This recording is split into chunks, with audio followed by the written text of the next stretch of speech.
Mexicayotl.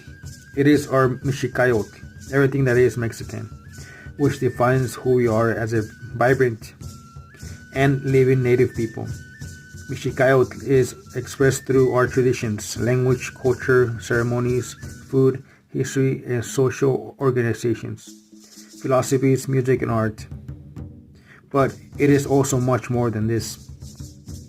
It is our responsibility as Native people to preserve and promote Mexicayotl, teaching our people by example that there is nothing wrong with being proud of who we are.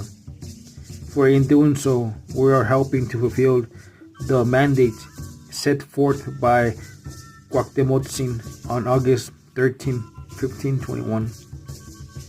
That being said, Mexicatiawi, my people.